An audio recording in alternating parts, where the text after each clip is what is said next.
नमस्कार, मैं आर.के. जायसवाल और आप देख रहे हैं जनमत की पुकार न्यूज। दिल्ली प्रदेश कमेटी के अध्यक्ष चौधरी अनिल कुमार ने दिल्ली के मुख्यमंत्री अरविंद केजरीवाल से तुरंत प्रभाव से इस्तीफे की मांग करते हुए कहा कि पिछले 7 वर्षों में अरविंद केजरीवाल ने कांग्रेस पार्टी द्वारा समारित दिल्ली को बदहाल बना दिया है, जिसकी पुष्टि सुप्रीम कोर्ट ने यह कहकर की है कि आप नाकाम साबित हुए। आप कोर्ट में कहते कुछ और हैं और होता कुछ और है। आप पर निगरानी रखने के लिए कोर्ट किसी को नियुक्त करेगी। कांग्रेस नेता ने कहा कि सुप्रीम कोर्ट की चेतावनी से यह साफ हो गया है कि अरविंद केजरीवाल नाकारा मुख्यमंत्री हैं और दिल्ली की जनता के प्रति जो जिम्मेदारी उन्हें निभानी चाहिए उसमें पूरी तरह से असफल साबित हुए हैं। प्रदेश कांग्रेस पिछले 7 वर्षों से जो बात कह रही है, कोर्ट ने अरविंद केजरीवाल को वही बातें कहकर आईना दिखाया है। गुरुवार को दिल्ली प्रदेश कांग्रेस के अध्यक्ष ने प्रेस कॉन्फ्रेंस के दौरान ये बातें कहीं। प्रदेश कार्यालय राजीव भवन में आयोजित प्रेस कॉन्फ्रेंस में प्रदेश अध्यक्ष चौधरी अनिल कुमार के द्वारा कम्युनिकेशन विभाग के चेयरमैन अनिल भारद्वाज, पूर्व मंत्री डॉक्टर नरेंद्र नाथ और पूर्व विधायक राजेश जैन भी इस मौके पर मौजूद रहे। आज यदि वाकई किसी चीज पे काम करना चाहिए था तो अरविंद को प्रदूषण के ऊपर काम करना बहुत आवश्यक था। ऐसा नहीं थी कि संसाधनों की कमी थी। ग्रीन टैक्स के नाम पर बहुत बड़ा बजट आपके पास है, जो आम जनमानस से और कमर्शियल व्हीकल पे जो टैक्स लगता है उसका आप प्रयोग कर सकते थे। पर अफसोस कि आज भी वो बजट काफी मात्रा में ऐसे पड़ा हुआ है, उसका प्रयोग नहीं होता है। डीटीसी बसें आप लेकर के नहीं आते, फ्लाईओवर का निर्माण नहीं होता है, सड़कें टूटी पड़ी हैं, सड़कों में गड्ढे हैं। कैसे प्रदूषण के खिलाफ लड़ाई लड़ी जा सकती है?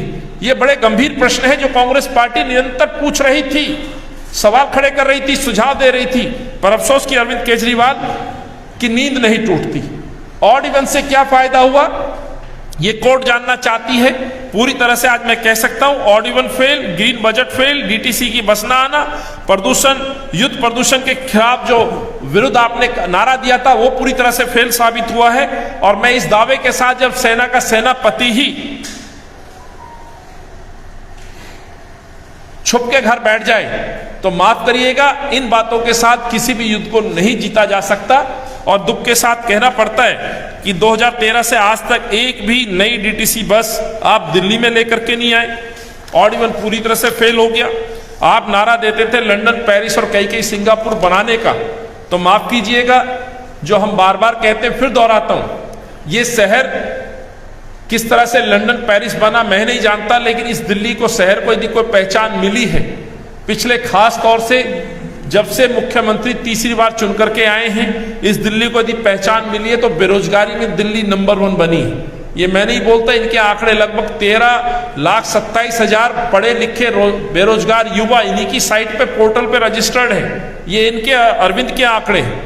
नशा की राजधानी दिल्ली को बना दिया।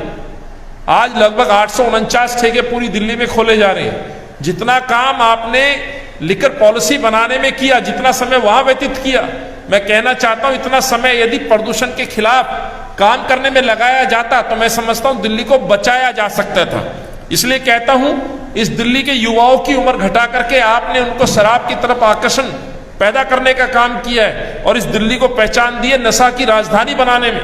तो आज अरविंद केजरीवाल बेरोजगारी में नंबर 1, नशे में नंबर 1, प्रतिदिन 6 से 8 दिल्ली में मुकदमे दर्ज होते हैं महिला उत्पीड़न के, रेप बच्चियों के साथ, दलित बच्चियों के साथ। तो आज दिल्ली को रेप कैपिटल के नाम से भी जाना जाता है। जिस दिल्ली की पहचान शीला जी की मुख्यमंत्री के रहते मेरी दिल्ली की पहचान थी, आज उस शहर के अंदर बच्चियों और महिलाओं के साथ रेप की घटनाएं होती हैं। तो इस शहर को आपने महिला उत्पीड़न में, यूं कहूं कि रेप कैपिटल के नाम से जानने में नंबर 1 आपने इस शहर को बना दिया है।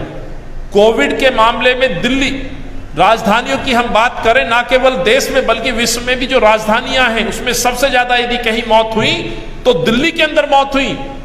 यदि कोविड फेलियर की हम बात करें तो देश की राजधानी नंबर 1 बनी कोविड फेलियर में।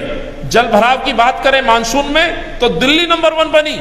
जहां कभी इक्का दुक्का घटनाएं आती थी कांग्रेस के समय में, आज कोई ऐसा अंडरब्रिज नहीं है जहां जल भराव ना होता हो। आज दिल्ली के अपने मुख्यमंत्री के क्षेत्र में आज नाव तैरती नजर आती है। बदरपुर के अंडरपास के अंदर हर सीजन में 1 से 2 मौतें होती हैं। तिलक ब्रिज के अंदर कहें, मिंटो ब्रिज के अंदर कहें, पालम के अंदर कहें, द्वारका के अंदर हम कहें, हर जगह आज जल भराव नजर आता है। ये स्थिति है दिल्ली की साथियों, जल भराव में नंबर 1, प्रदूषण का जिक्र कर रहे हैं तो माफ करिएगा, आज दिल्ली के अंदर चारों तरफ जहर पिलाने का काम आम आदमी की पार्टी की सरकार, अरविंद की सरकार कर रही है। दिल्ली का पानी दूषित, यमुना का पानी दूषित, दिल्ली की ध्वनि दूषित और दिल्ली की वायु दूषित। आखिर ये जनता जाए तो जाए कहां? आज सुप्रीम कोर्ट की ये फटकार एक बार नहीं कई बार ये फटकार इस शहर में इस सरकार को मिली है और ये साबित हो जाता है, चाहे वो डेंगू का इश्यू हो, चाहे वो प्रदूषण का इश्यू हो, या टीचर और शिक्षकों की भर्ती का, उनको परमानेंट करने का इश्यू हो, वायदा खिलाफी का इश्यू हो, झूठे आश्वासन देने का इश्यू हो, हर विषय पर अरविंद केजरीवाल को सुप्रीम कोर्ट से फटकार लगती है। ये अपने आप में साबित हो जाता है कि दिल्ली के मुख्यमंत्री केवल चुनावी बातों करते हैं, चुनावी वायदे के साथ साथ अपने उद्देश्य की पूर्ति के लिए बड़ा भारी भरकम जो बजट है उसको उस पर खर्च किया जाता है। इसीलिए कांग्रेस पार्टी दिल्ली की जनता की आवाम से की तरफ से ये मांग करती है, जिस तरह से कोर्ट ने कहा है कि आप पर निगरानी रखने के लिए कोर्ट किसी को नियुक्त करेगी, ये क्या साबित करता है कि यानी कि दिल्ली के मुख्यमंत्री नकारा निकम्मे साबित हो चुके हैं। इसलिए अरविंद केजरीवाल को तुरंत अपने पद से इस्तीफा देना चाहिए, ये हमारी मांग है। बगैर मंत्रालय के मंत्री बनकर के वैसे भी आप इस शहर को कुछ नहीं दे रहे हैं। खुले तौर पर दिल्ली के अंदर भ्रष्टाचार और नाकामियां आपकी साबित हो रही हैं और मैं दिल्ली कांग्रेस अध्यक्ष के तौर पर जनता की तरफ से कोर्ट की टिप्पणी के बाद ये आह्वान करता हूं और मुख्यमंत्री से कहना चाहता हूं कि ये इस्तीफा दें या नहीं तो दिल्ली के लेफ्टिनेंट गवर्नर साहब अरविंद केजरीवाल को बर्खास्त करें। 7 साल हो गए हैं, हमारे बच्चों को, हमारे शहर को बर्बाद होने से या मरने से बचाने के लिए आवश्यक है अरविंद केजरीवाल को तुरंत इस्तीफा देना चाहिए। साथियों, ये मैं अपने दिल्ली वासियों की तरफ से भी कहना चाहता हूं। 24 घंटे में कोर्ट ने यह भी कहा है कि प्रदूषण को कंट्रोल किया जाए, 24 घंटे की म्याद दी है और यदि 24 घंटे में आप नहीं करते हैं तो अपनी निगरानी का एक सदस्य वहां गठित करेंगे।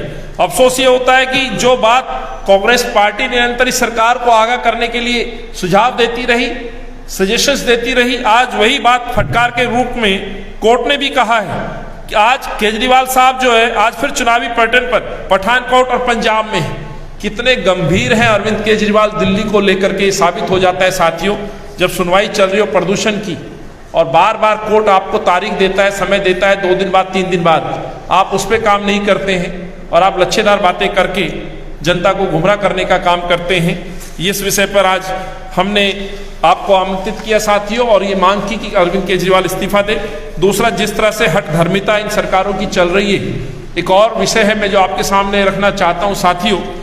देश के अंदर जिस तरह से महंगाई को लेकर के हाहाकार है, महंगाई चरम पर है, आम जनमानस के जीवन में महंगाई की मार इतनी है कि 2-2 वक्त की रोटी के लिए लोग लाले पड़ रहे हैं, परेशानी में है। शहर को छोड़िए, देहात में आप जाएंगे 2 वक्त का खाना लोग नहीं खा पा रहे हैं।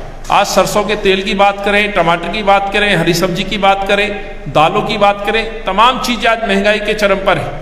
अफसोस ये है कि जब विपक्ष इन सरकारों से सवाल पूछती है तो विपक्ष की आवाज को दबाने की कोशिश की जाती है। यही कारण है कि साथियों दिल्ली के अंदर लगातार कांग्रेस पार्टी ये मांग करती रही।